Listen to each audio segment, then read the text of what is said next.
Hello all and welcome to తైవ్యూ. Maharaja cinema అందరూ చూసే ఉంటారు కదా. ఒక సాలిడ్ ఎమోషనల్ రివెంజ్ స్టోరీ ఇది. సినిమా చూసిన ప్రతి ఒక్కరికి ఆ నాన్ లీనియర్ నరేషన్ కి మైండ్ పోయింది. అలా ఉంది ఆ సినిమా. రీసెంట్ గా ఓటీటీకి వచ్చాక నేను మళ్ళీ చూశాను. నాకు ఇంకా కొత్త డీటెయిల్స్ చాలా కనబడ్డాయి. వీడియోలోకి వెళ్లే ముందు చిన్న కాషన్ అండి. ఈ సినిమా ఎవరైనా ఆల్రెడీ చూడకపోతే వెంటనే వెళ్ళి సినిమా చూసాక అప్పుడు ఈ వీడియో చూడండి. ఎందుకంటే ఇక్కడి నుండి మొత్తం స్పాయిలర్సే ఉంటాయి. ఇప్పుడు కంటిన్యూ చేస్తే ఏంటి మహారాజా నరేట్ చేసే స్టోరీ ఫేక్ అని మనకు స్టార్టింగ్ లోనే హింట్ ఇచ్చేస్తారని నేను షాక్ అయ్యాను. అండ్ సినిమా 3 టైమ్ లైన్స్ లో జరగడం, స్నేక్ రిఫరెన్స్, మూవీలో ఉండే మారల్ ని ఫస్ట్ లుక్ లోనే చెప్పేయడం, అండ్ ఆల్సో మహారాజా ముగ్గురిని ఎలా పట్టుకున్నాడు, ఆ డస్ట్బిన్ విషయం ఏంటి, ఇలా చాలా క్రేజీ డీటెయిల్స్ ఉన్నాయి. ఈ డీటెయిల్స్ అన్ని ఈ రోజు వీడియోలో మాట్లాడేసుకుందాం. మూవీ స్టార్టింగ్ లో మహారాజా మదర్ అండ్ బేబీ బొమ్మ తీసుకున్నాక ఎప్పుడైతే లారీ ఇంటి లోపలికి దూసుకెళ్తుందో ఆ బొమ్మ వదిలేస్తాడు. ఆ బొమ్మ కింద పడి మదర్ పార్ట్ పగిలిపోతుంది కానీ బేబీ పార్ట్ విరగదు. అంటే మదర్ చనిపోయింది, బేబీ బ్రతికే ఉంది అని సింబాలిక్ గా చెప్పారు. నెక్స్ట్ సీన్ లో మనకి మహారాజా రొటీన్ చూపించినప్పుడు కూడా ఎగ్జాక్ట్లీ 9:30కి ప్రతిరోజు షాప్ క్లోజ్ చేస్తాడని చూపిస్తారు. బట్ ఇన్సిడెంట్ జరిగిన రోజు మాత్రం షాప్ ని నియర్ టు 10 o'clock క్లోజ్ చేస్తాడు. ఈ షాట్ లో మీరు అది చూడొచ్చు. అండ్ ఆ రొటీన్ చూపించినప్పుడే మహారాజా ఇంటికి పూల కుండీ కింద పెడతారని చూపిస్తారు. కానీ ఇన్సిడెంట్ జరిగిన రోజు మాత్రం మహారాజా కుండీ కింద కీస్ వెతకకుండా డైరెక్ట్ ఇంట్లోకి వెళ్ళిపోతాడు. ఏదో ఆల్రెడీ డోర్స్ ఓపెన్ అయ్యి ఉంటాయని ముందే తెలిసినట్టుగా. కానీ మహారాజా పోలీసులకి నరేట్ చేసినప్పుడు మాత్రం ఇలా డోర్స్ ఓపెన్ అయ్యి ఉన్నాయని చెప్పకుండా పూల కుండీ కింద నుండి కీస్ తీసుకొని డోర్ ఓపెన్ చేసా అని చెప్తాడు.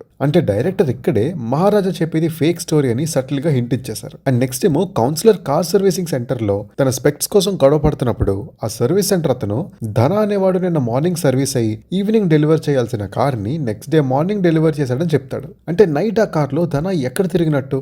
ఎస్, ఆ కార్లో ధన, సెల్వం, నల్లశివం మహారాజా ఇంటికి వస్తారు. అండ్ ఆ ఇంట్లో మీరు ధన కౌన్సిలర్ స్పెక్ట్స్ ని పెట్టుకోనడం కూడా చూడొచ్చు. అండ్ ఇన్సిడెంట్ అంతా అయిపోయాక మహారాజా మీద నుండి ఒక స్నేక్ వెళ్తుంది. ఇక్కడ ఈ స్నేక్ ని 2 క్యారెక్టర్స్ కి మెటఫర్స్ గా తీసుకోవచ్చు. ఒకటి సెల్వం క్యారెక్టర్.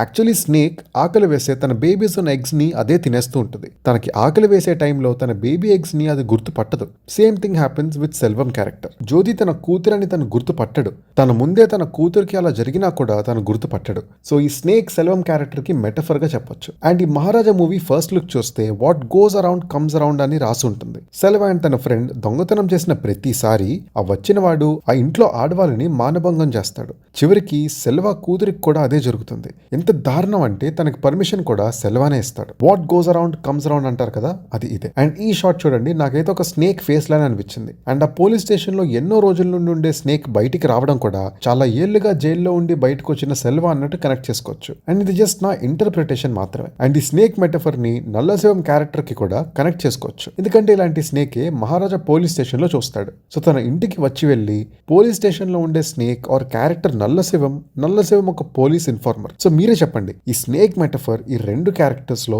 దేనికి ఎక్కువ సింక్ అయ్యేలా ఉంది? నాకైతే నల్లశివం కంట సెల్వాకే సింక్ అవుతున్నట్టు అనిపిస్తుంది. అండ్ ఆ స్నేక్ మహారాజా ఇంట్లోకి వచ్చి విండోలోంచి వెళ్ళిపోతూ గ్లాస్ ప్రొటెక్షన్ తో ఉన్న క్యాండిల్ ని కింద పడేస్తుంది. ఆ గ్లాస్ బ్రేక్ అవ్వగానే మహారాజా లేస్తాడు. సో క్యాండిల్ అంటే లైట్ ని ఇచ్చేది.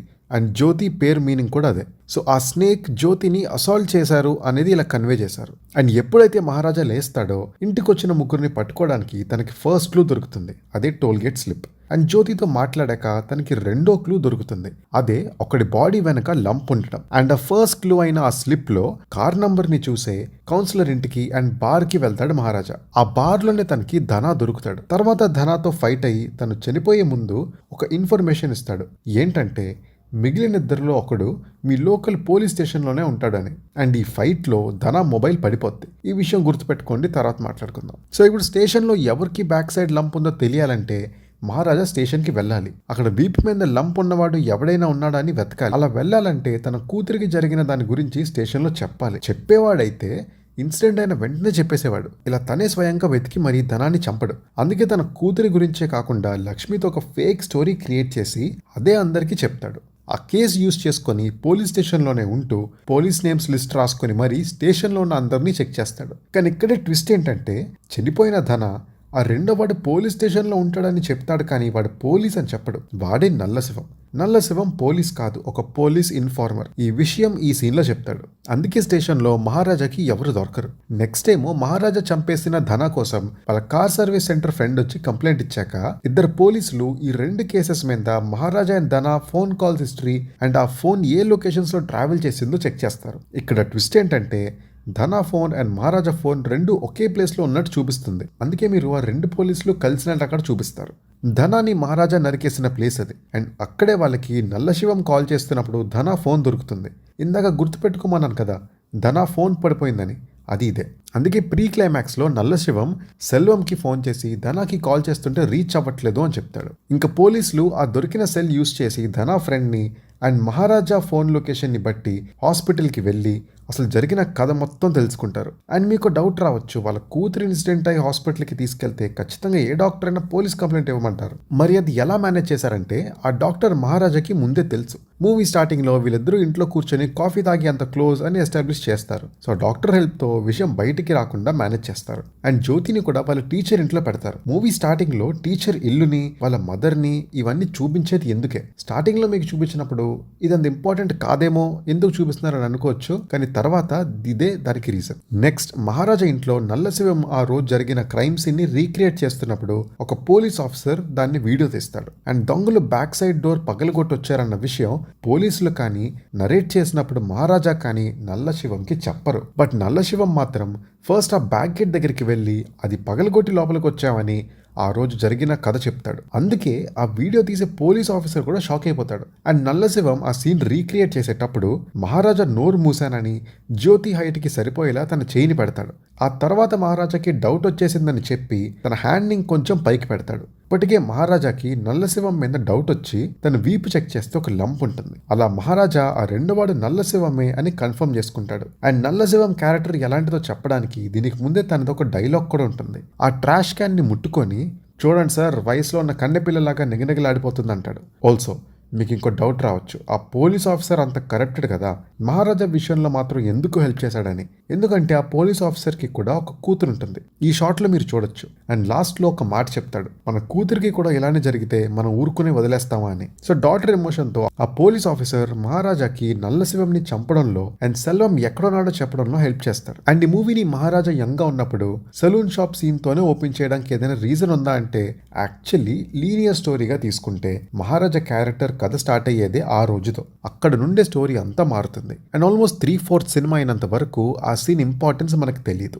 ఎందుకంటే అదే రోజు ఆ డాగ్ ని తీసుకొచ్చిన ఆయన కటింగ్ తర్వాత సెల్వం వాళ్ళ షాప్కి వచ్చి బియర్డ్ ట్రిమ్ చేయించుకుంటాడు. ఇక్కడే సెల్వాకి మహారాజా మొత్తం వినేశాడనే డౌట్ వస్తుంది. అది సరే, అసలు మహారాజాకి సెల్వ ఇంటి అడ్రస్ ఎలా తెలుసు, కరెక్ట్ గా ఎలా వెళ్ళిపోయాడని అనుకుంటున్నారా? సెలూన్ లోకి ఎంటర్ అవ్వగానే ఫోన్ లో తన ఇంటి అడ్రస్ ని ఎవరికో చెప్తూ ఉంటాడు సెల్వ. మహారాజా అప్పుడు వినే ఉంటాడు. అండ్ సినిమా 3 టైమ్ లైన్స్ లో నడుస్తుంటది. ఒకటి 2009లో, ఆ డేట్ ఈ న్యూస్ పేపర్ మీద చూడొచ్చు. ఇంకో 2 2023లో అండ్ మూడోది మహారాజా డాటర్ క్యాంప్ కి వెళ్ళాక ఒకటి, ఆ డేట్ ఈ చాట్ లో చూడొచ్చు. అండ్ ఇక్కడ వాళ్ళ కూతురు మహారాజాతో మాట్లాడినట్టు చూపించేది కూడా జ్యోతి సెండ్ చేసినప్పుడు జస్ట్ నౌ అని చూపిస్తుంది. కానీ మహారాజా చూసినప్పుడు మాత్రం 19th February అని చూపిస్తారు. అంటే మహారాజా చూస్తున్న voice notes and videos present ఏవి కాదు. ఇక్కడ అర్థం కాని పాయింట్ ఏంటంటే ఎందుకు మహారాజా ఎప్పుడూ తన కూతురు మెసేజెస్ కి రిప్లై ఇవ్వడు అని.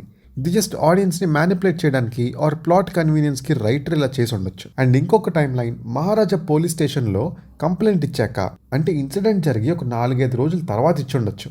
ఎందుకంటే ధనా వాళ్ళ ఫ్రెండ్ వాడు 3 రోజులే కనబట్టలేదని స్టేషన్లో కంప్లైంట్ ఇవ్వడానికి వస్తాడు. అండ్ మీరు గమనిస్తే మహారాజా ధనా నల్లశివంని చంపినప్పుడు చాలా కోపంగా ఉంటాడు. కానీ ఆ మూడోవాడు సెల్వం అని తెలిసాక మహారాజా ఎక్స్ప్రెషన్ చూస్తే షాక్లో ఉంటాడు. చాలా బాధగా ఎక్స్ప్రెషన్ పెడతాడు. ఎందుకంటే జ్యోతి ఇప్పుడు ఈ పరిస్థితిలో అలా ఉండడానికి మెయిన్ రీజన్ వాళ్ళ సొంత నాణ్యాన్ని తెలిసి షాక్ అవుతాడు, బాధపడతాడు. వాడికి అంతకు మించిన శిక్ష ఉండదని చంపకుండా వదిలేస్తాడు. అండ్ మీరు మహారాజా ఇల్లు చూస్తే ఏదో ఒక మెయిన్ సిటీలో అందరికి దూరంగా హెవీ వెహికల్స్ ఏవి రాలేని చోట ఉంటుంది. మహారాజా వైఫ్, కూతురు అండ్ జ్యోతి వాళ్ళ అమ్మ కూడా బిజీ రోడ్లో ఇల్లు ఉండడం వల్ల లారీ ఇంట్లోకి వచ్చేసి చనిపోతారు. అందుకే యాక్సిడెంట్ అయ్యాక పెద్ద వెహికల్స్ ఏమీ రాని చోట ఇల్లు తీసుకుంటాడు మహారాజా. అంత జాగ్రత్తగా జ్యోతిని పెంచుకుంటాడు. అండ్ జ్యోతి కూడా ఎంత మంచిదంటే తనకి తెలియకుండా తన ఫ్రెండ్ తన షూస్ తీసుకెళ్ళిందని మొదట్లో క్వశ్చన్ చేసి ఆ తర్వాత తన షూస్ తన ఫ్రెండ్కి ఇచ్చేస్తుంది. ఆ తర్వాత వాళ్ళ నాన్నకి అలాంటివి కొత్త షూస్ కొనమని మెసేజ్ పెడుతుంది. యాక్చువల్లీ ఒక రకంగా స్టోరీ మారడానికి ఇది ఒక మెయిన్ రీజన్. ఆ షూస్ కొనాలని మహారాజా చాలా షాప్స్ తిరిగి చాలా వెయిట్ చేసి వేరే షూస్ తీసుకొని ఇంటికి వెళ్తాడు. ఒకవేళ ఈ షూ మ్యాటర్ లేకపోతే టైంకి ఇంటికి వెళ్ళి వాళ్ళ కూతుర్ని కాపాడేవాడేమో, వాళ్ళ ముగ్గురిని అక్కడే చంపేసేవాడేమో. ఏదోటి జరిగేది. వన్ పేర్ ఆఫ్ షూ ఒక కథని మార్చేస్తుందని ఎప్పుడైనా అనుకున్నారా? అదే మహారాజా. అండ్ మూవీలో ఇంపార్టెంట్ ప్రాపర్టీ ఆ డస్ట్బిన్. యాక్చువల్లీ రైటింగ్ వైజ్ గా చూస్తే ఆ డస్ట్బిన్ తో రైటర్ అండ్ డైరెక్టర్ నిథిలన్ ఒక రొటీన్ రివెంజ్ డ్రామాని చాలా కొత్తగా ప్రెజెంట్ చేశారు. ఆల్సో ఆ డస్ట్బిన్ ని స్టోరీ ప్రోగ్రెస్ అవ్వడానికి, ఆడియన్స్ ని మ్యానిపులేట్ చేయడానికి ఇలా చాలా రకాలుగా వాడేసుకున్నారు.